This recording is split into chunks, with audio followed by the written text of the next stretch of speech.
Welcome to the video. In this video, we're going to break down the Week 2 matchup on Sunday night between the Bears and Texans.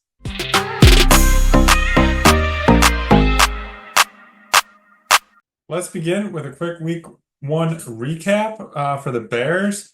Taking on the Titans, they trailed 17-0. The offense was invisible. No offensive touchdowns on the day, but they come back to win 24-17 thanks to the defense and special teams. Daniel Hardy was awesome with the blocked punt returned by Jonathan Owens for the touchdown.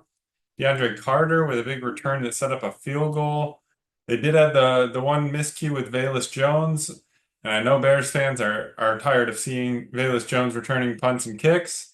So I'm thinking DeAndre Carter from here on out. Torrey Taylor was really good with, I think, 3 punts inside the 20-yard line.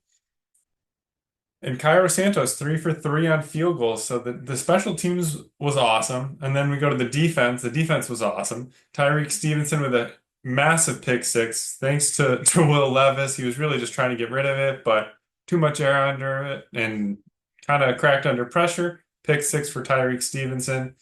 Daryl Taylor was awesome. Finally getting some minutes there coming over from Seattle. He was great. And in general, the defense put a lot of pressure on Will Levis, and that was one of the huge parts of forcing him into some mistakes and just kind of some plays where he just threw the ball away really quick thanks to a couple guys getting by. On the offensive end, there wasn't much to go off of. Caleb Williams made his NFL debut.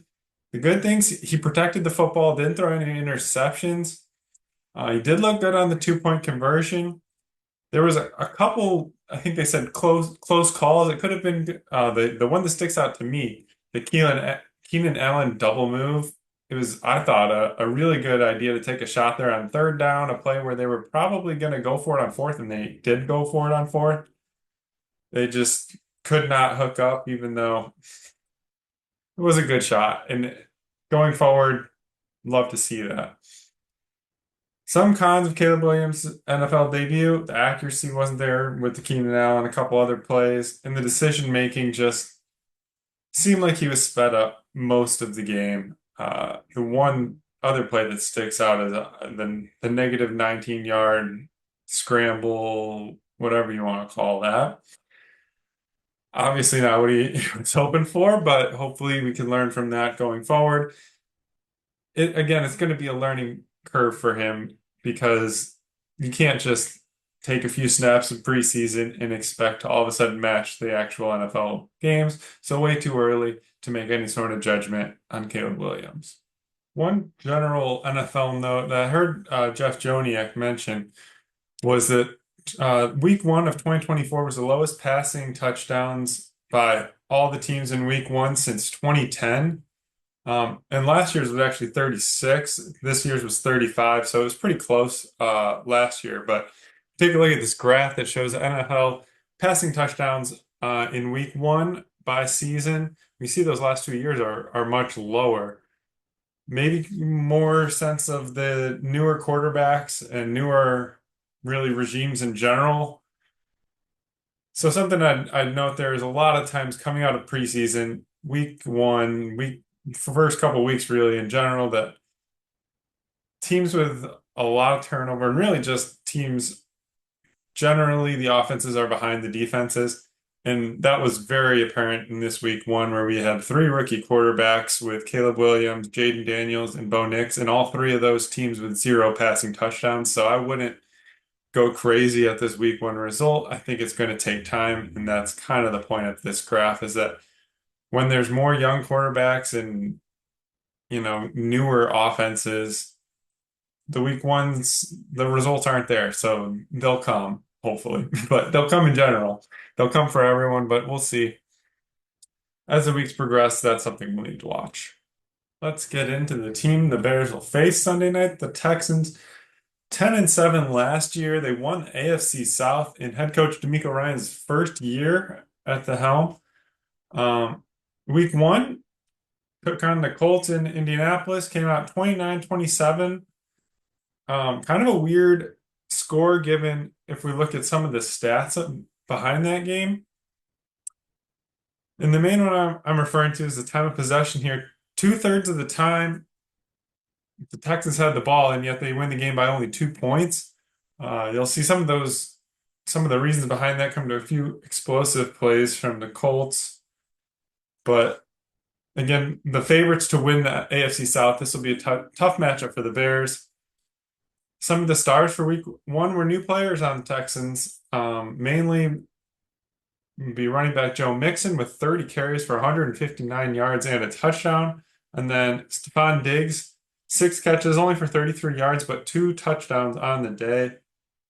The other guy we're going to definitely have to watch is Nico Collins. He's a star. 6 catches, 117 yards week one.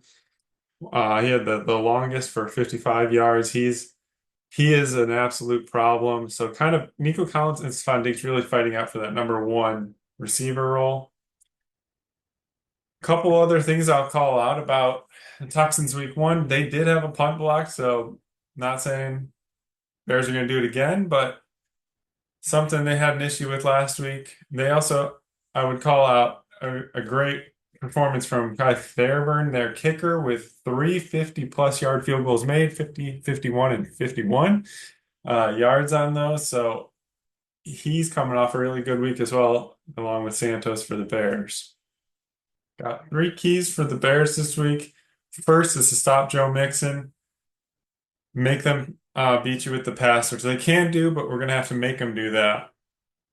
So we're going to have something out of the offense. Got nothing last week. Not a ton of pressure for the Texans last week on the Colts. Just 2 sacks. Nothing for Will Anderson and Daniil Hunter. They had just 3 combined tackles, but they were facing Anthony Richardson, so they were more of a prevent him from killing us with the run type of defense. But still, we've got to have something from the offense, and that could be some big plays like the Colts had last week. We just need something. And then the third is to put some pressure on CJ Stroud. He's not going to kill you on the ground, so we have to be able to mix up some pressures on him and get him making some decisions and seeing some things he hasn't seen a whole lot of. He is still just a second-year quarterback, although he's looked very good. The X factor for me is the Bears' offense in this one. Can they get anything out of them? And hopefully, I'm hoping for a few big plays like we saw the Colts have against the Texans last week. If the offense still continues to struggle, I do think Torrey Taylor could be an X factor as well. He had some good punts last week. If he can really pin those Texans further back, they really had a lot of time possession last week, but they didn't really have a ton of explosive plays. So if we can make them drive the whole field, I think that can be something that's advantageous for that Bears defense. The odds makers got the Texans by 6, over under at 45.5 for this one, giving the Texans a 71.2% chance to win this one, according to those odds. But as always, I'm going to go with the Bears. My prediction, Bears 23, Texans 20. So I'm hoping the Bears can get that first road win of the year.